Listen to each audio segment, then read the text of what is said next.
इस समय मैं जिला शिमला की कोटखाई तहसील के गांव बागी में हूं। और बागी गांव जो है ये देवगढ़ पंचायत में पड़ता है, तहसील कोटखाई की। और मैं यहाँ बातचीत कर रहा हूँ, एक बागवान खड़े हैं हमारे साथ। आपका नाम क्या है? प्रकाश चंद्र। अच्छा प्रकाश जी, आपका बगीचा है? हाँ जी सर। अच्छा, और अभी स्प्रे कर की आपने, ऐसा लग रहा है? हाँ जी, स्प्रे कर रहा हूँ। अच्छा, किस चीज़ की स्प्रे की आपने? Colour spray.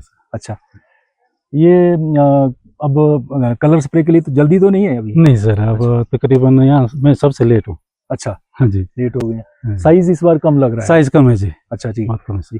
अच्छा ये बताओ आप, ये जो बीमारी है, ये क्या बीमारी लग गई है? ये पत्ते पीले पड़ गए हैं ये सर अब अल्टरनेरिया हो सकता है या कुछ और जी। हाँ जी। आप स्प्रे तो शेड्यूल पूरा हाँ फॉलो जी, करते हाँ हैं? जी। अच्छा, तो उसके बावजूद भी ये बीमारी लग रही है, और देखो काफी पत्ते खराब हो रहे हैं। हाँ जी, ये तो लगी रही है सर, ये तो नहीं हट रही। अच्छा जी सर, तो इसका कारण क्या मानते हैं? कारण अब कुछ भी हो सकता है सर, मौसम का भी ज्यादा वो है जी क्योंकि कुछ बीच में वो बारिश आती है, उसके बाद ह्यूमिडिटी बढ़ जाती है जी गर्मी से जी, उसकी वजह से भी हो सकता है सर। और दूसरा जैसे बोलते हैं कि दवाइयाँ भी अब वैसी नहीं आ रही जैसी पहले हाँ वो होती भी थी। है सर, जो दवाइयाँ हम डालते हैं वो उसके कोई वो नहीं है, वेरिफिकेशन नहीं है क्यों क्या, जो हमें मिलता है हम डाल देते हैं। अच्छा जी, हाँ जी सर। तो जो दवाइयों का जो शेड्यूल होता है वो किसको फॉलो करते हैं आप? जो इसका विश्वविद्यालय का होता है उसको फॉलो करते हैं, या ये अपने से भी दवाइयाँ लेते हैं? कुछ अपने से लेते हैं सर, कुछ जो इसने यूनिवर्सिटी से सुझाव वो देते हैं सर। साल भर में कितनी स्प्रे कर लेते हैं? साल भर में सर हो जाती है 6 से 8 स्प्रे हो जाती है सर। 6 से 8? अच्छा, हाँ जी। तो एक स्प्रे का कितना खर्चा आ जाता है? खर्चा तो सर आ जाता है सर, पर ड्रम पड़ जाता है 1500-2000 के आसपास। कितने ड्रम लग जाते हैं आपके? मेरे तो इसमें कम लगते सर, मेरे पास बगीचा छोटा है, 2-2.5 ड्रम लगता है सारा ही सर। अच्छा ठीक है जी सर। ठीक है। पहले तो इस तरह की बीमारियां कम होती थी? नहीं थी सर, पहले नहीं था, ये 2-3 साल से ज्यादा हो रहा है सर। ज्यादा हो रहा है हाँ जी। जी, और ये इसमें ना 3-1 साल से ज्यादा है सर, ये पत्तियां जो हमारे झड़ रही हैं जी, ये इसका वो है। जी जी जी, तो इसका समाधान होना चाहिए। जो इतना बड़ा विश्वविद्यालय है, हाँ जी, उसके वैज्ञानिक आने चाहिए बगीचों में। हाँ जी। आते हैं क्या यहाँ आते तो हैं सर, कंपनी वाले आते हैं, वो यूनिवर्सिटी के तो कोई नहीं आएगा। अच्छा, आना चाहिए वैसे। हाँ जी सर। जी जी, तभी पता लगेगा कि कैसे होगा क्या है। नहीं, विश्वविद्यालय के लोग कहते हैं कि हम ट्रायल लगा रहे हैं, उसमें जाते हैं, फील्ड में जाते हैं। इधर कभी आए? कभी इधर तो मेरे पास तो नहीं है सर, आसपास कहीं आए हो तो पता नहीं। अच्छा ठीक है जी सर, ठीक है, धन्यवाद आपका। Okay sir. इस समय हम देवगढ़ पंचायत के खड़की गांव में है, और यहाँ मेरे साथ हैं रमेश शर्मा जी। रमेश शर्मा जी के इस पंचायत में और इसके आसपास जो है 3 जगह पर सेब के बगीचे हैं, और बड़े बागवान हैं इस क्षेत्र के। इनकी काफ़ी अच्छी जो है वो पेटियां होती है सेब की। इनके जो है 2500 से 3000 तक कार्टन होते हैं। हालांकि इस बार फसल ठीक नहीं है। ये भी जो है सेब की जो बीमारी है, ये पतझड़ बीमारी लगी है, इसको लेकर काफ़ी चिंतित है। तो रमेश जी, हम आपसे जानना चाहेंगे कि ये जो पतझड़ की बीमारी है, इसने इस बार किस तरह का नुकसान किया है? सबसे पहले तो आपका बहुत बहुत धन्यवाद, आप यहाँ पधारे हमारे पास और हमारे व्यूज लेने चाहे आपने जी। बीमारी ये बड़ी घातक बीमारी होगी जी किसानों के लिए। तो लास्ट ईयर भी बहुत ज़्यादा नुकसान हुआ इससे, और पत्ते बढ़ गए। इस साल सभी किसान जो है मतलब समय समय पर स्प्रे कर रहे थे, तो उसके बावजूद भी ये पतझड़ लग चुका है। जैसे ये पिछली जो बारिश हुई ना, 2 दिन हैवी बारिश हुई, तो तुरंत ही लग गया। मतलब जबकि हमने मतलब वो कंटेक्ट फंगिसाइड ही ज़्यादा किया इसमें। मतलब जी जैसा कि जो है ये विभाग के लोग बता रहे थे कि भाई इसके बारे में 10 से 15 दिन के अंतराल में कंटेक्ट फंगिसाइड इसमें होना चाहिए, तो वो सब किया, उसके बावजूद भी ये बीमारी नहीं गई जी। स्प्रे शेड्यूल जो है वो आप उसका इस्तेमाल करते हैं, किस तरह से करते हैं? जो बागवानी विश्वविद्यालय का है शेड्यूल, उसको इस्तेमाल करते हैं, उसके हिसाब से आप स्प्रे करते हैं? ज़्यादातर इसी हिसाब से करते हैं, जो बागवानी विभाग द्वारा जी स्प्रे शेड्यूल बताया गया, उसी के आधार पर हम स्प्रे करते रहते हैं। इसके बावजूद भी जो है पतझड़ नहीं रुक रहा है? नहीं रुक रहा जी, नहीं रुक रहा। ये नहीं पता लग रहा कि दवाइयों में कोई इफेक्ट है, या कोई ऐसी बीमारी है कि जिसका पता ही नहीं लग रहा जी। विभाग को भी पता नहीं चल रहा जिसका। कितने समय से दिक्कत है ये अभी जो है मतलब 3-4 सालों से हो रहा है। 3-4 साल से। उससे पहले कोई बीमारी नहीं थी। आप क्या मानते हैं कि इसके पीछे जो है ये नाकामी है, जैसे विश्वविद्यालय के वैज्ञानिक है या विभाग है? विभाग की नाकामी भी हो सकती है, क्योंकि विभाग जो है ग्राउंड लेवल पे इसमें ज्यादा काम नहीं हो रहा है। अच्छा, किसान जो है अपने हिसाब से जो है देख रहा है, फिर विभाग का उसको भी सारणी को भी फॉलो करते हैं, लेकिन उसके बावजूद भी इसमें कोई मतलब राहत नहीं मिल रही। एक बात ये भी सामने आई है कि जैसे विदेशों में जो बैन दवाइयां हैं वो उनको यहाँ पर जो है शेड्यूल में शामिल कर दिया गया, स्प्रे शेड्यूल में, कुछ ऐसा आप भी मानते हैं? कुछ ऐसा यहाँ पर ठीक से शेड्यूल नहीं बन पाया?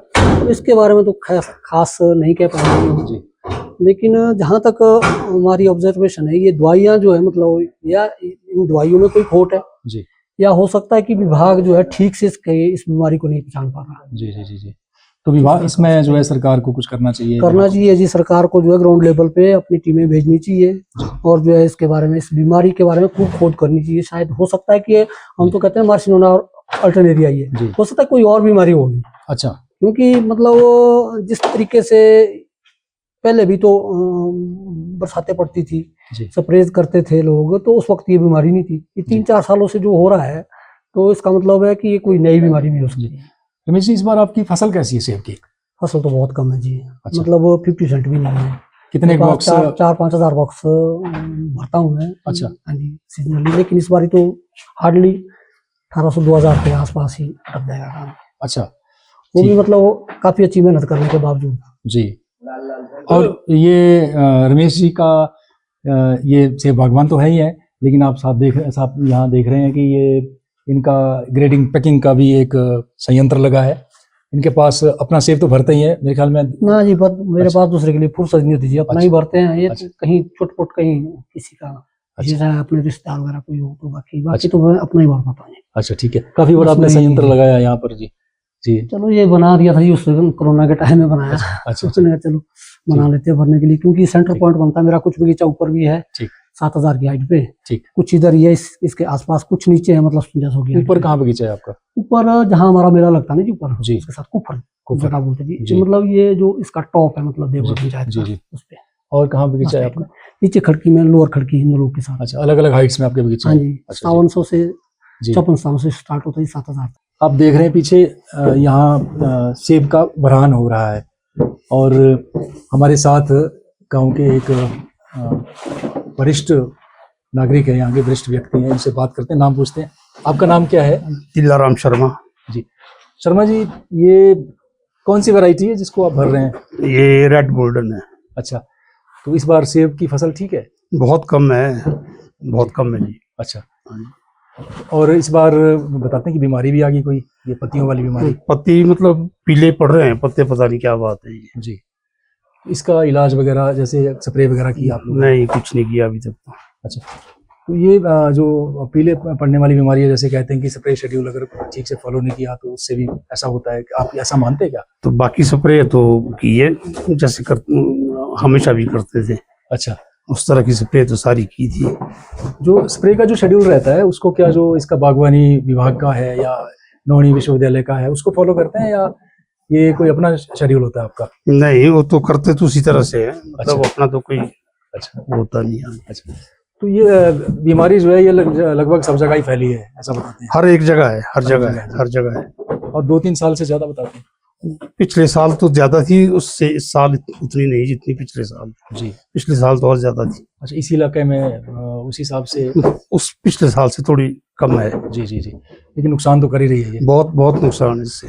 इसका नुकसान क्या होता है? इससे अगली साल की फसल में भी फर्क पड़ता है इससे। अच्छा, और अभी जो है जैसे इसमें दाग लग जाते हैं, फ्रूट में, फल में दाग लग जाते हैं? दाग लग जाता है, फ्रूट में भी दाग लगता है और पत्ता झड़ जाएगा फिर इसका। जी, उससे जो है अगली फसल के लिए बहुत नुकसान होता है। जी जी। आप क्या इसके लिए एक सलाह देते हैं, हमारी जो व्यवस्था है उसको, कि क्या किया जाना चाहिए बागवानों के लिए? जो है आप ये मानते हैं कि विश्वविद्यालय के जो एक्सपर्ट्स हैं वो फील्ड में आए, ये इसको देखें, बीमारी को देखें, आते क्या इधर कभी कोई विशेष? नहीं, इधर तो कोई आए नहीं। इस समय हम ग्राम पंचायत देवगढ़ के पजौल गांव में हैं और बातचीत कर रहे हैं प्रताप चौहान जी से। प्रताप चौहान जी अपने घर में बैठे हैं और ये इस क्षेत्र के जाने माने बागवान है और एक प्रतिष्ठित व्यक्ति है। हम इनसे जानेंगे कि चौहान साहब, ये जो इस बार पतझड़ बीमारी लगी है सेब के पौधों में या पेड़ों में, इससे बहुत नुकसान हो रहा है, ऐसा बागवान कह रहे हैं। इसके बारे में आपसे जानना चाहेंगे कि ये क्या बीमारी है, क्यों लगी है, क्यों इसका नियंत्रण नहीं हो रहा है? बड़ा कारण मैंने स्टडी करा वो ये कि पिछले साल 2025 में लगातार बारिश के कारण हमारे पौधों में पत्ते ही नहीं रहे थे और प्लांट का जो इम्यून सिस्टम है वो बहुत कमजोर हो चुका था। एक तो मैं ये वाला कारण मान रहा हूँ। और जो विंटर थी हमारी वो बड़ी मतलब गर्म थी, यानी कि जो जितना हमारे को -डिग्री या लो डिग्री में टेम्परेचर चाहिए होता वो नहीं मिल पाया, और विंटर भी सूखी गई, ये भी एक बड़ा कारण रहा। अब जो ये पतझड़ की बीमारी दोबारा आई है, बल्कि 2 दिन की ये जो बारिश आई उसके बाद इमीडिएटली लोगों के पत्ते पीले पड़ गए और स्पीड से झड़ने शुरू हुए, इन्फेक्शन आया बड़ी तेजी से अल्टरनेरिया का। इसका जो कारण है, एक तो थी कम क्रॉप, और लोग जो है थोड़े लापरवाह हो गए स्प्रे को करने में, और उसके चलते कि जिनका जो स्प्रे शेड्यूल है वो अगर 20 दिन या 1 महीना लेट हो गया तो उनके बगीचों में ऑलमोस्ट पत्ते झड़ गए।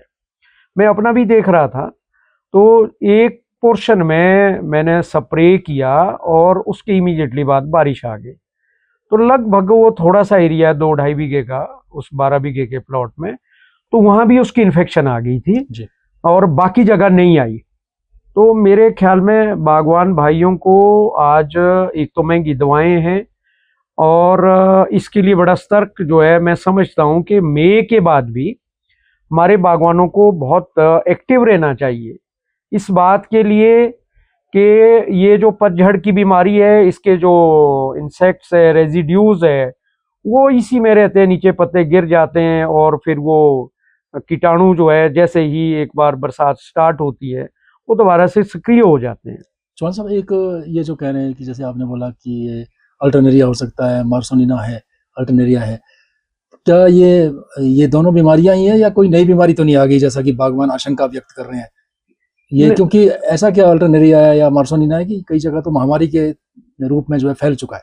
इसका जो बड़ा कारण है, मैं आपको बात बताऊं, महामारी के रूप में वो खास तौर पे उन ही बगीचों में फैला है जहां स्प्रे का जो शेड्यूल है वो थोड़ा वीक रहा है। और दूसरा मैंने ये भी देखा है कि बागवान जो है, जो ये पेस्टिसाइड इंसेक्टिसाइड बेचते हैं, उनको जो है वो कहते हैं कि आप मिक्सिंग करके दवाओं को डाल रहे हैं, और जो जितनी हमारी मल्टीनेशनल कंपनीज है जिसमें सिजेंटा है, बायर है, बड़े महंगे महंगे प्रोडक्ट लॉन्च कर रहे हैं, लेकिन उसका भी कोई फायदा नजर आता नहीं आ रहा है हमको। तो मेरा अंदाजा ये है कि बागवानों को सबसे पहले तो सतर्क इस बात के लिए रहना चाहिए कि जैसे ही हमारा ग्रीन टिप आता है, ग्रीन टिप आने के बाद जो है उसको उसी वक्त जो है, क्योंकि इसकी जो फंगस है वो उसी टाइम थोड़ा एक्टिव हो जाता है। ये मैंने 2023 में देखा था, तो मैंने जब स्टडी किया था कि ये 2023 में उस वक्त ही मेरी इन्फेक्शन आ गई थी और जुलाई आते आते पत्ते झड़ गए थे, एक कारण। दूसरा कारण है सर माइट का अटैक। जिन बगीचों में माइट को समय पे नहीं रोका गया, आइडेंटिफाई नहीं किया गया, वो सारा क्लोरोफिल खा लेते हैं और ऊपर से बारिश आ जाती है और वो आपके पत्ते जो है बड़े कमजोर पड़ जाते हैं। नहीं, एक जो प्रश्न खड़ा हो रहा है कि जो बागवानी विश्वविद्यालय का शेड्यूल है, उस शेड्यूल में जो दवाइयाँ शामिल की जा रही है वे उस तरह से प्रभावी नहीं है जैसी होनी चाहिए। क्या कुछ नई दवाइयाँ भी बीच में शामिल की गई हैं? और ऐसा भी कहा जा रहा है कि विदेशों में जो प्रतिबंधित दवाएं हैं वे इस पूरे शेड्यूल में शामिल की गई हैं। क्या आप ये भी मानते हैं कि इसमें नौणी विश्वविद्यालय की भी चूक रही है या हमारे जो वैज्ञानिक हैं उनकी भी चूक रही है? इस स्तर पर जो है कोई बीमारी नहीं फैल सकती, क्या आपका भी ऐसा? ये बड़ी चिंता का कारण है। मैं देखो वैज्ञानिकों को तो कोई दोष देना नहीं चाहता हूँ, लेकिन एक बात है शांडिल साहब, हमारा जो विश्वविद्यालय है वो लगभग 1984-85 के आसपास स्थापित हो चुका था। तो लगभग ये मान के चलो कि 40 साल से जो है वैज्ञानिक वहाँ पे शोध का काम कर रहे हैं। दुर्भाग्य इस बात का है कि हमारे वैज्ञानिक जो है उस स्तर पर काम नहीं कर रहे जिस स्तर का काम विश्व में हो रहा है। आज आप चाइना की खेती को सेब के बारे में देख लीजिए, यूरोप की वो देख लीजिए, एक भी वैरायटी हमारे वैज्ञानिक तैयार नहीं कर पाए। नर्सरीज के लिए, नई प्रजाति के लिए हमको जो है विदेशों पर निर्भर रहना पड़ता है। आपके राज्य की खबरें, आपके शहर की खबरें सबसे पहले जानने के लिए देखते रहें अमर उजाला। चैनल को सब्सक्राइब जरूर कर लें और पाएं हर अपडेट।